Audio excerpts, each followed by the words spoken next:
Hello students, स्वागत है सभी का हमारे YouTube channel D chemistry classes में। आज जो हमारा टॉपिक है वो थर्मोडायनेमिक प्रॉपर्टीज से रिलेटेड है और आज हम माइक्रोस्कोपिक प्रॉपर्टीज डिस्कस करेंगे। ठीक है, उसके बाद में हम थर्मोडायनेमिक वेरिएबल्स भी डिस्कस करेंगे जिसमें आपको state function and path function study करना है। तो देखिए, ये जो आपके इंटेंसिव एंड एक्सटेंसिव प्रॉपर्टीज़ हैं इनसे भी शॉर्ट आंसर टाइप के क्वेश्चंस आपको मिलते हैं एग्जाम्स में। तो आइए इनको भी डिस्कस कर लेते हैं। देखिए, सबसे पहले आप ये जान लीजिए, जो यहाँ पर लिखा हुआ है माइक्रोस्कोपिक प्रॉपर्टीज। माइक्रो मीन्स होता है बल्क। ठीक है, मैं यहाँ पर मेंशन किए दे रहा हूं, माइक्रो जो होता है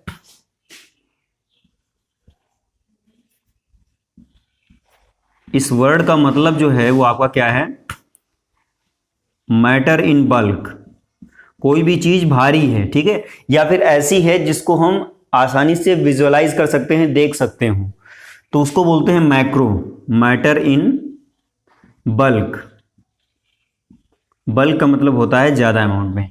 और एक होता है माइक्रो। माइक्रो मीन्स होता है बहुत ही, जैसे आपके माइक्रो ऑर्गेनिज्म होते हैं, जो आपके बैक्टीरिया हैं, वायरस हैं, ये सब क्या है, माइक्रो हैं, माइक्रो। ठीक है, तो ये मैक्रो है। तो यहाँ माइक्रो प्रॉपर्टीज हैं। तो यहाँ जो मैक्रो वर्ड का हमने आपको मतलब बताया है, मैटर इन बल्क, उसको अगर हम यहाँ पर देखें तो ये जो माइक्रोस्कोपिक प्रॉपर्टीज लिखा है ये आपकी ऐसी प्रॉपर्टीज हैं जो ऐसे सिस्टम पर अप्लाई होती हैं जो आपके माइक्रोस्कोपिक हों। जैसे आपका कोई बहुत बड़ा ऑब्जेक्ट है जिसको आप आसानी से देख सकते हो, जैसे आपका ये मार्कर है, ठीक है, बहुत सारी चीजें हैं, ये व्हाइट बोर्ड है, तो ये जितनी भी चीजें हम इनको आसानी से देख सकते हैं। तो ऐसे सिस्टम्स पर जो आपकी थर्मोडायनेमिक प्रॉपर्टीज अप्लाई होती हैं उन्हें बोलते हैं माइक्रोस्कोपिक प्रॉपर्टीज। मैंने यहाँ डिफाइन भी किया है, properties associated with the system when bulk quantity of matter is taken, यानी कि जब बहुत ज्यादा अमाउंट लिया जाए किसी भी मैटर का, उस समय जो प्रॉपर्टीज वहां होती हैं या उस मैटर से रिलेटेड जो भी प्रॉपर्टीज आपकी हैं वो सारी की सारी थर्मोडायनेमिकली माइक्रोस्कोपिक प्रॉपर्टीज बोली जाती हैं। ठीक है, ये चीज आप ध्यान रखिएगा।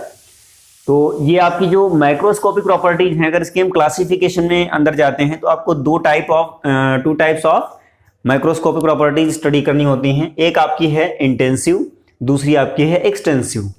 इंटेंसिव प्रॉपर्टीज ऐसी हैं जो मैटर पर डिपेंड नहीं करती। यहां पर लिखा हुआ है the properties whose magnitude does not depends upon the quantity of matter present in the system are called intensive property. Intensive का मतलब है चाहे आपका मैटर कितना भी हो, जैसे मान लिया 1 ग्राम आपने कोई भी मैटर लिया, अब अगर 2 ग्राम आप ले रहे हैं तो उनकी जो प्रॉपर्टी है वो सेम ही रहेगी। ठीक है, जैसे डेंसिटी है, रिफ्रैक्टिव इंडेक्स है, ये सारी चीजें क्या हैं, अभी आपको हमने यहाँ पर टेबुलेट करके भी बताया है कि कौन सी इंटेंसिव है, कौन सी एक्सटेंसिव है। तो आपकी जो इंटेंसिव प्रॉपर्टी है वो आपकी क्या है, वो मैटर के अमाउंट पर डिपेंड नहीं करती हैं। यहाँ पर देखिए इंटेंसिव प्रॉपर्टीज में बहुत सारी प्रॉपर्टीज हमने मेंशन कर रखी हैं। प्रेशर है, टेम्परेचर है, डेंसिटी है, स्पेसिफिक हीट है, विस्कोसिटी है, सरफेस टेंशन है, रिफ्रैक्टिव इंडेक्स है, मेल्टिंग पॉइंट है, बॉइलिंग पॉइंट है, कंसंट्रेशन है। देखिए कंसंट्रेशन में मोलैरिटी, ठीक है, नॉर्मेलिटी, ये सारी चीजें आ जाती हैं। डाइलेक्ट्रिक कांस्टेंट है, मोल फ्रैक्शन है, मोलर एंट्रोपी है, मोलर एंथैल्पी है, मोलैरिटी है एंड मोलैलिटी है। तो इतनी सारी प्रॉपर्टी जो है आपकी ये इंटेंसिव प्रॉपर्टी है। अब इसमें से किसी को भी आप चेक कर लीजिए, ये मैटर के अमाउंट पर डिपेंड नहीं करती हैं। जो भी आपका सिस्टम है उसके अमाउंट या उसके मास पर डिपेंड नहीं करती हैं। जैसे मान लिया यहाँ पर टेम्परेचर है या फिर डेंसिटी है, 1 ग्राम वाटर की जितनी डेंसिटी होगी 10 ग्राम वाटर की भी उतनी डेंसिटी होगी, 1 सेंटीमीटर क्यूब। ठीक है, तो ये जो आपके प्रॉपर्टीज हैं ये मैटर के अमाउंट पर डिपेंड नहीं करती हैं, इसलिए इनको इंटेंसिव प्रॉपर्टी बोलते हैं। दूसरी जो क्लास है आपकी वो क्या है, इंटेंसिव प्रॉपर्टी है, एक्सटेंसिव प्रॉपर्टी है। ये जो एक्सटेंसिव प्रॉपर्टी है जस्ट अपोजिट है इंटेंसिव प्रॉपर्टी की, इसमें मैटर पर डिपेंड नहीं करती हैं। और ये जो आपकी प्रॉपर्टीज हैं ये आपकी सारी की सारी मैटर के अमाउंट पर डिपेंड करती हैं। जैसे मैटर का अमाउंट चेंज होगा तुरंत ये प्रॉपर्टीज आपकी चेंज हो जाती हैं। तो यहाँ पर लिखा भी है द प्रॉपर्टीज हुज मैग्नीट्यूड, यानी कि उसकी वैल्यू, मैग्नीट्यूड मीन्स है आपका value of property, depends upon the matter present in the system are called extensive property, यानी कि सिस्टम में जो भी आपकी मैटर है उसके अमाउंट पर डिपेंड करती हैं। ठीक है, वो प्रॉपर्टीज आपकी क्या हैं, एक्सटेंसिव प्रॉपर्टी। यहाँ पर एक्सटेंसिव प्रॉपर्टी हमने मेंशन की है। हीट कैपेसिटी, ठीक है, इसमें देखिए दो तरह की हीट कैपेसिटी आपको मिलेगी। मोलर हीट कैपेसिटी में इसको हम जब पढ़ेंगे, ठीक है, आगे इसको फर्दर वीडियोस में हम डिस्कस करेंगे, तो उसमें आपको at constant volume at constant pressure दोनों ही आपकी जो हीट कैपेसिटीज हैं वो आपकी एक्सटेंसिव ही रहेंगी। इसके बाद में यहाँ पर क्या है, mass, volume, number of moles, गिव्स free energy, enthalpy, entropy and internal energy, ये चीज़ें आपकी हैं। तो इतनी आपकी जो प्रॉपर्टीज़ हैं वो सब आपकी मैटर के अमाउंट पर डिपेंड करती हैं, इसलिए इनको हम एक्सटेंसिव प्रॉपर्टी बोलते हैं। तो इनको नोट कर लीजिए। और अभी हम एक्सटेंसिव और इंटेंसिव की कुछ कॉन्सेप्चुअल पॉइंट्स भी बताएंगे, जिनसे आपके वेरी शॉर्ट आंसर टाइप के क्वेश्चन या फिर शॉर्ट आंसर टाइप के या फिर मल्टीपल चॉइस में जो आपके क्वेश्चंस होते हैं उनमें से हो सकते हैं। तो नोट कर लीजिए इसको।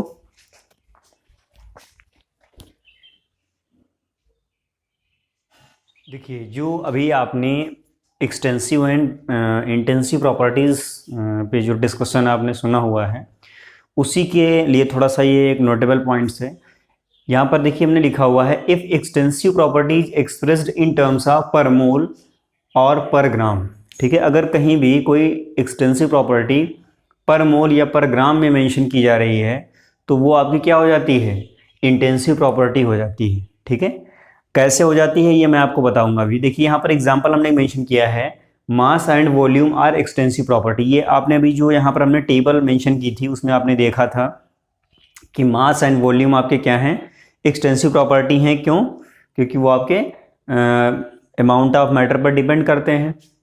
But density and specific volumes are intensive property.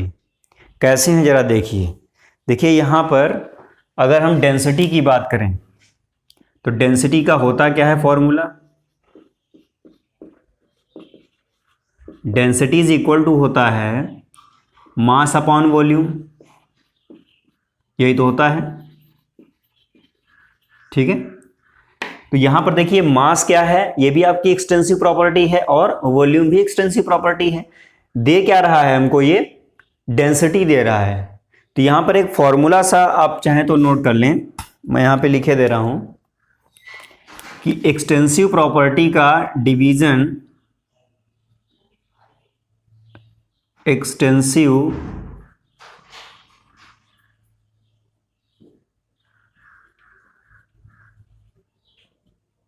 Property को जब एक्सटेंसिव प्रॉपर्टी से डिवाइड करते हैं,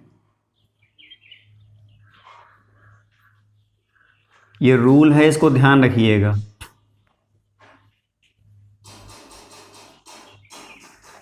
ठीक है, तो ये बनता क्या है, यहां पर इंटेंसिव प्रॉपर्टी को जनरेट करता है, ये आपका बना देता है इंटेंसिव प्रॉपर्टी। ये फॉर्मूला आप ध्यान रखिएगा। तो इस तरह के जो भी क्वेश्चंस होंगे उनमें कंफ्यूजन से आप बचे रहेंगे। ठीक है, ये फॉर्मूला होता है। अगर कोई एक्सटेंसिव प्रॉपर्टी दूसरी एक्सटेंसिव प्रॉपर्टी से डिवाइड हो रही है तो जो रिजल्ट आपको मिलता है वो हमेशा इंटेंसिव प्रॉपर्टी ही होता है। अब आप यहां पर जरा देखिए, ये आपका क्या है, ये एक्सटेंसिव प्रॉपर्टी है, ये भी आपकी एक्सटेंसिव प्रॉपर्टी है। तो डेंसिटी क्या हो जाएगी, इंटेंसिव प्रॉपर्टी हो जाएगी। ठीक है, ये कौन सी प्रॉपर्टी है, एक्सटेंसिव प्रॉपर्टी है। और ये भी आपका क्या है, ये भी एक्सटेंसिव प्रॉपर्टी है। तो according to this formula density is intensive property. तो यहां हो जाएगा, ये रूल है, इसको आप समझ लीजिएगा और इसको चाहें तो ध्यान भी रखें, एक्सटेंसिव अपॉन एक्सटेंसिव इंटेंसिव। ऐसे ही ये जो आपका स्पेसिफिक वॉल्यूम दिया है इसको भी जरा हम देख लेते हैं।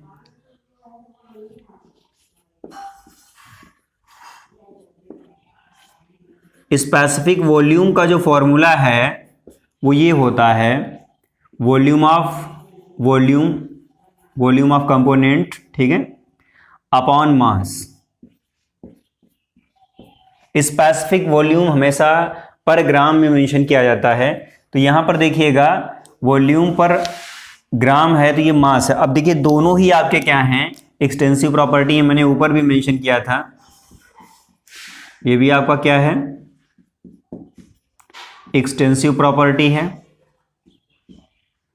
और यहां पर दूसरी भी आपकी क्या है, एक्सटेंसिव प्रॉपर्टी ही है।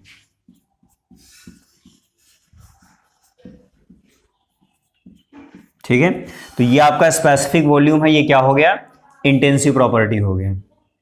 इनको नोट भी करते चलिएगा और ये फॉर्मूला जरूर दिमाग में रखिएगा, क्योंकि विदाउट इसके आप ये समझ नहीं पाएंगे ये कहाँ से इंटेंसिव है, कहाँ से एक्सटेंसिव है। और एक्सटेंसिव इंटेंसिव प्रॉपर्टीज की जो टेबल है वो आपको लर्न करनी पड़ेगी। ठीक है, और भी कुछ देख लेते हैं, जैसे आपकी मोलर एंथैल्पी है, और यहाँ पर एक हिंट आपको दे दें कि जैसे आपने एंथैल्पी लिखा है तो एंथैल्पी आपकी क्या है, एक्सटेंसिव प्रॉपर्टी है। मोलर एंथैल्पी अगर लिख दिया आपने तो वो आपकी इंटेंसिव प्रॉपर्टी हो जाएगी। ये आप ट्रिक है, ध्यान रखिएगा, कहीं भी मोलर वर्ड अगर जुड़ गया किसी प्रॉपर्टी से पहले या पर ग्राम पर मोल जुड़ गया तो फिर वो आपकी इंटेंसिव प्रॉपर्टी होनी कंफर्म है। तो यहां पर हम लिखेंगे, देखिए जैसे आपका मोलर एंथैल्पी होता है, मोलर एंथैल्पी, हालांकि देखिए एंथैल्पी क्या है, एंथैल्पी आपकी एक्सटेंसिव प्रॉपर्टी है। Enthalpy of component upon number of moles. ठीक है, और जो नंबर ऑफ मोल्स है वो आपका क्या है, वो भी आपका एक्सटेंसिव प्रॉपर्टी है। तो ये मोलर एंथैल्पी क्या हो जाएगी, इंटेंसिव प्रॉपर्टी हो जाएगी। ठीक है, एक्सटेंसिव प्रॉपर्टी, और ये भी आपकी क्या है, एक्सटेंसिव। देखिए टेबल आप चेक करते रहिएगा, क्योंकि हमने प्रीवियस अभी जो इसी जस्ट भी डिस्कस किया है एक टेबल, उसमें एक्सटेंसिव एंड इंटेंसिव सारी प्रॉपर्टीज मैंने मेंशन कर रखी थी। तो चाहे मोलर एंथैल्पी हो, चाहे मोलर फ्री एनर्जी हो, मोलर एंट्रोपी हो, सभी को आप इंटेंसिव प्रॉपर्टी में ही कैटेगराइज करेंगे। और एक चीज़ मैं और भी बता दूं, देखिए मोल जो होता है, नंबर ऑफ मोल, वो आपका क्या है, वो आपका एक्सटेंसिव प्रॉपर्टी है। यहाँ पर भी हमने लिखा हुआ है, बट अगर मोल फ्रैक्शन कहीं पूछ लिया जाए, ध्यान दीजिएगा, मोल फ्रैक्शन बड़ा कंफ्यूजिंग करने वाला है। मोल फ्रैक्शन, ये जो मोल फ्रैक्शन होता है ये नंबर ऑफ मोल्स का एक फ्रैक्शन होता है। तो अब आप यहां पर जरा ये देखिएगा, यहां क्या होता है, number of moles of component, यही तो होता है, number of moles of component, जिस कंपोनेंट का आप निकालना चाह रहे हैं।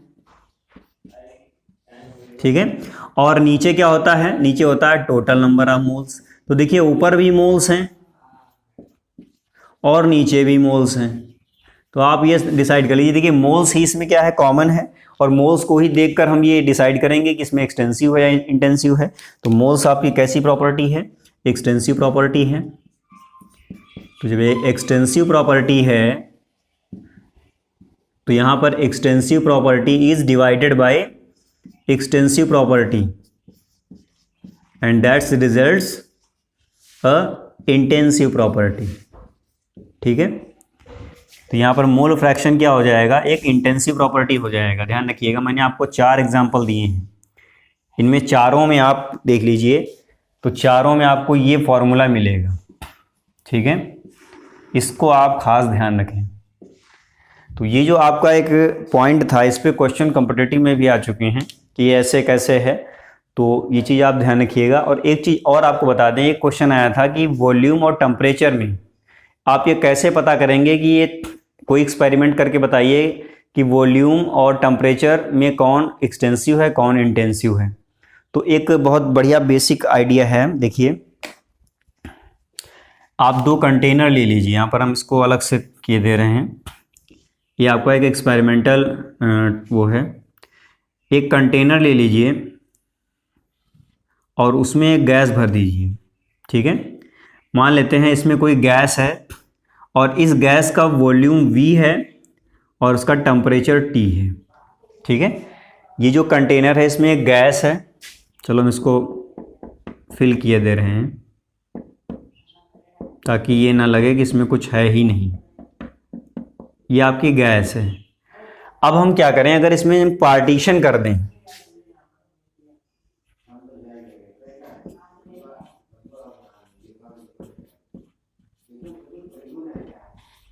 Partition put at the middle, यहां पर बीच में अगर हम पार्टीशन कर दें, देखिएगा सेम कंटेनर को लें या उसी कंटेनर में यहां बीच में आप पार्टीशन कर दें, बिल्कुल मिडिल में, ठीक है। मान लिया कि ये आपने यहां पार्टीशन कर दिया, तो जब पार्टीशन आप कर देंगे तो वहां क्या होगा, ये जो प्रॉपर्टीज हैं इनमें कुछ चेंज आएगा। क्या चेंज आएगा, देखिए जो वॉल्यूम है वो आपका क्या हो जाएगा, आधा हो जाएगा, v/2 इधर हो जाएगा, v/2 इधर हो जाएगा, ठीक है। Volume becomes half but temperature remains constant, temperature इधर भी T रहेगा और इधर भी T रहेगा, ठीक है। तो यहां लिख सकते हैं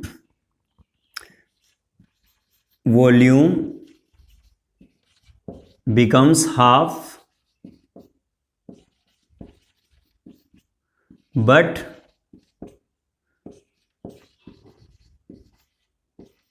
टेम्परेचर रिमेन्स कांस्टेंट, ठीक है। जब टेम्परेचर कांस्टेंट है इसका मतलब क्या हुआ, जरा समझिएगा इसमें। देखिए ये आपकी क्या थी, ये इनिशियल वो थी, इनिशियल पोजीशन है,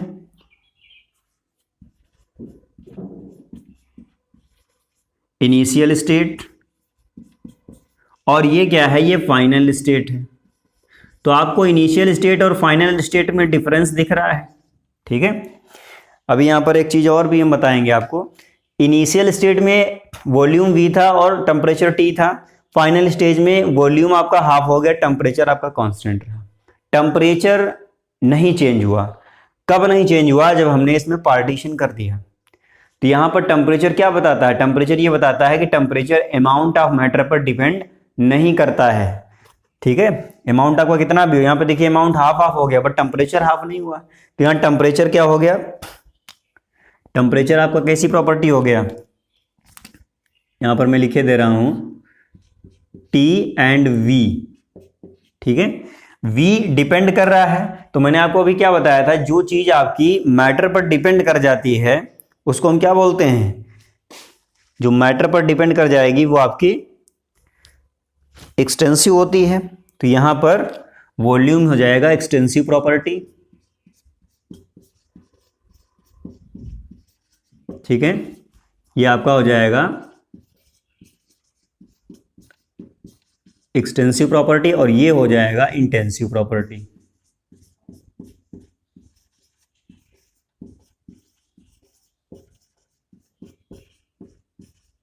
ठीक है।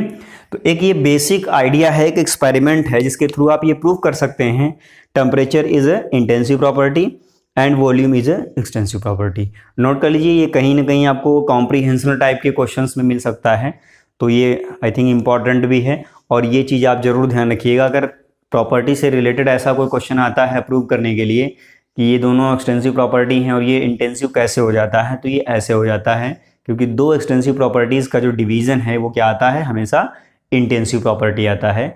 इसका स्क्रीनशॉट ले लो ताकि इसका नोट्स भी बनाया जा सके अच्छे से।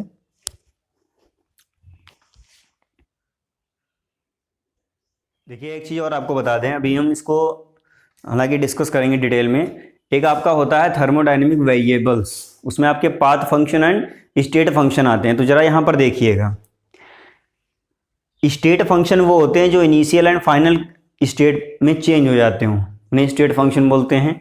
तो यहाँ पर देखिए कौन सी चीज़ चेंज हो गई है, यहाँ पर v चेंज हो गया। इसका मतलब यहाँ पर इस एक्सपेरिमेंट के अकॉर्डिंग v क्या है, आपका स्टेट फंक्शन है, ठीक है। आगे भी इसको हम डिस्कस भी करेंगे, इसको नोट कर लीजिए। और अभी हम थर्मोडायनेमिक वेरिएबल्स डिस्कस करेंगे जिसमें आप दो वेरिएबल्स पढ़ेंगे या फंक्शंस पढ़ेंगे, एक आपका स्टेट फंक्शन होगा, दूसरा आपका पाथ फंक्शन होगा।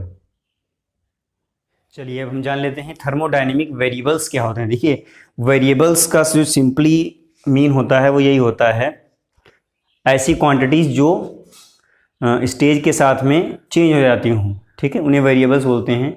और थर्मोडायनेमिक प्रोसेस में जो आपकी क्वांटिटी चेंज हो जाती हैं, जो प्रॉपर्टीज चेंज हो जाती हैं थर्मोडायनेमिक सिस्टम की, उनको हम बोलते हैं थर्मोडायनेमिक वेरिएबल्स, या हम दूसरे वर्ड्स में कह सकते हैं जो थर्मोडायनेमिक सिस्टम की स्टडी करने में हमारी हेल्प करती हों, ऐसी जो क्वांटिटीज़ हैं या प्रॉपर्टीज़ हैं उन्हें हम बोलते हैं थर्मोडायनेमिक वेरिएबल्स। मैंने यहाँ मेंशन भी किया है। तो quantities which help to us study the behaviour of thermodynamic system are called thermodynamic variables और फंक्शंस।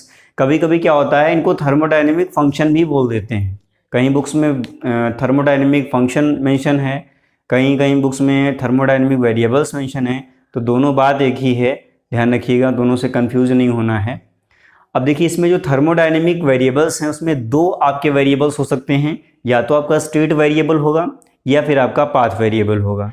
स्टेट वेरिएबल को हम स्टेट फंक्शन भी बोलते हैं और पाथ वेरिएबल्स को हम पाथ फंक्शन भी बोलते हैं। ठीक है, चाहे आपको स्टेट वेरिएबल मिले या स्टेट फंक्शन मिले, दोनों एक ही चीज़ें हैं। चाहे आपका पाथ वेरिएबल्स मिले या फिर पाथ फंक्शन मिले, दोनों एक ही चीज़ है। तो यहाँ पर देखिए क्या है, स्टेट फंक्शन एक ऐसी फंडामेंटल प्रॉपर्टीज़ है या प्रॉपर्टीज़ होती हैं जो आपकी स्टेट्स पर डिपेंड करती हैं। ठीक है, जैसे मैं यहाँ पर एक एग्जांपल दे दूँ, कोई आपका सिस्टम है, मान लीजिए ये कोई आपका सिस्टम है, ठीक है, इसको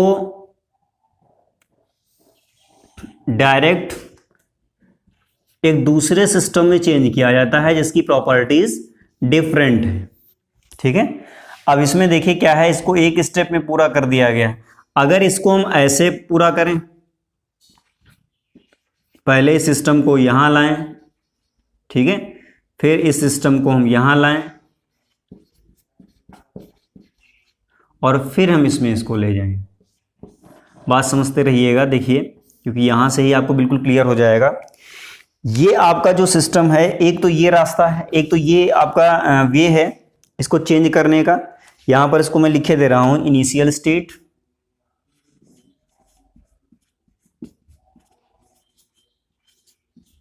ये आपकी इनिशियल स्टेट है और ये आपकी फाइनल स्टेट है सिस्टम की, फाइनल स्टेट। इनिशियल स्टेट से फाइनल स्टेट में ले जा रहे हैं। एक तो आपका ये स्टेप, ठीक है, ये स्टेप 1 आपका है, ठीक है, एक ही स्टेप में पूरा हो जा रहा है। चलो मैं यहां से हटा दे रहा हूं इसको। ये आपका जो एक तरीका है, ये एक ही स्टेप में पूरा हो जा रहा है, बट ये कितने स्टेप में पूरा हो रहा है, 1 2 3 स्टेप्स में पूरा हो रहा है। ये वाला तरीका है, ये केवल एक ही स्टेप में पूरा हो रहा है।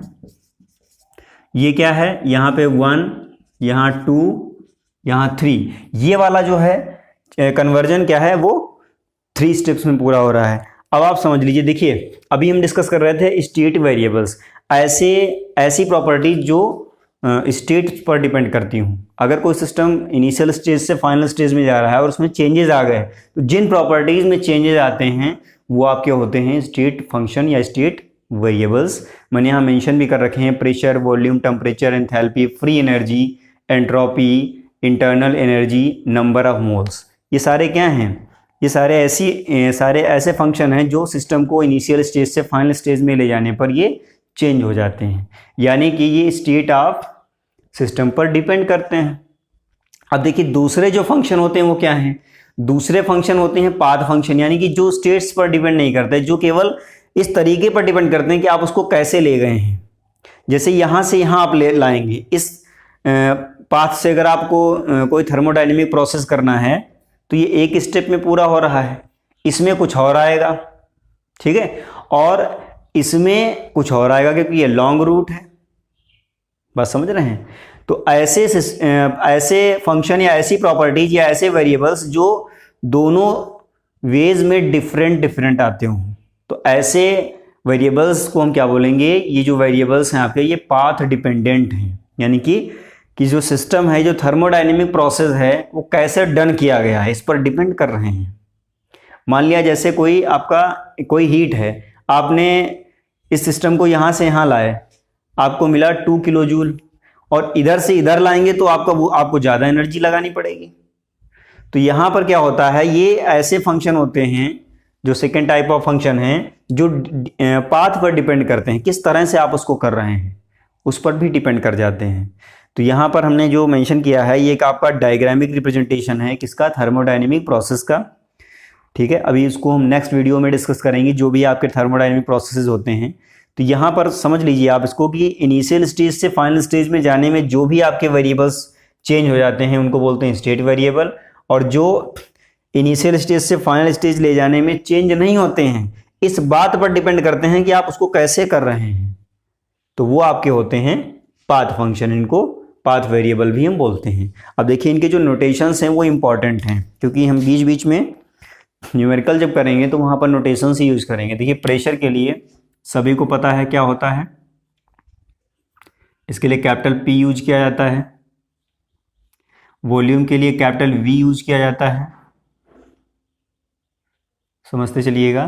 टेम्परेचर के लिए कैपिटल T यूज किया जाता है, और एंट्रोपी के लिए एंथैल्पी के लिए कैपिटल H यूज किया जाता है, ध्यान रखिएगा। एंथैल्पी। फ्री एनर्जी, देखिए फ्री एनर्जी दो टाइप की होती है, Gibbs free energy, Helmholtz free energy. तो यहाँ पर केवल आपकी गिब्स फ्री एनर्जी है जिसका जो नोटेशन है वो कैपिटल G होता है। एंट्रोपी का कैपिटल S होता है, और इंटरनल एनर्जी को कहीं कहीं E लिखा जाता है, कहीं कहीं U लिखा जाता है, तो आप कंफ्यूज मत होइएगा, E लिखिए या U लिखिए। नंबर ऑफ मोल्स को स्मॉल n से दिखाया जाता है। तो ये नोटेशंस जो थर्मोडायनेमिक वेरिएबल्स हैं इनके आपको लर्न रखने पड़ेंगे, ताकि जब न्यूमेरिकल में आप कोई स्टैंडर्ड फार्मूला पुट करें, अप्लाई करें, तो आपको ये दिक्कत ना हो कि इसमें जो नोटेशंस हैं उनका मतलब क्या है। ठीक है, न्यूमेरिकल करने में भी ईजी रहेंगे। दूसरे देखिए क्या है, दूसरे आपके पाथ फंक्शन है। इसमें कौन से एग्जाम्पल हमने मेंशन किए हैं, हीट है एंड वर्क है। तो हीट को यहाँ पर हम Q से लिखते हैं, स्मॉल q, और वर्क को स्मॉल w से लिखते हैं। एक चीज़ आपको और बता दें जो कॉमन है, यहाँ पर जो पाथ फंक्शन होते हैं थर्मोडायनेमिक पाथ फंक्शन, वो सारे आपके स्मॉल लेटर में लिखे जाते हैं, और जो स्टेट वेरिएबल्स होते हैं वो सारे कैपिटल लेटर में लिखे जाते हैं, केवल नंबर ऑफ मोल्स को छोड़कर। ये एक ट्रिक है, ठीक है, जिससे आपको लर्न करने में भी आसानी होगी, तो उनको नोट कर लीजिए। और मिलते हैं नेक्स्ट वीडियो में जिसमें हम थर्मोडायनेमिक प्रोसेसेस के बारे में डिस्कस करेंगे। जितनी भी थर्मोडायनेमिक आपके प्रोसेस होते हैं, ठीक है, थर्मोडायनेमिक्स में, उन सभी को हम एक एक करके एक्सप्लेन करेंगे, और अगर उनमें न्यूमेरिकल प्रॉब्लम भी होंगी तो वो भी हम वहाँ पे करेंगे। तो मिलते हैं नेक्स्ट वीडियो में, ठीक है, तब तक के लिए धन्यवाद, और नोट कर लीजिए इसको, और चैनल को सब्सक्राइब, वीडियो को लाइक जरूर कर दीजिएगा। अगर कोई प्रॉब्लम है थर्मोडायनेमिक्स से रिलेटेड या रिलेटेड वीडियो से, तो आप कमेंट बॉक्स में कमेंट करके उसको पूछ सकते हैं।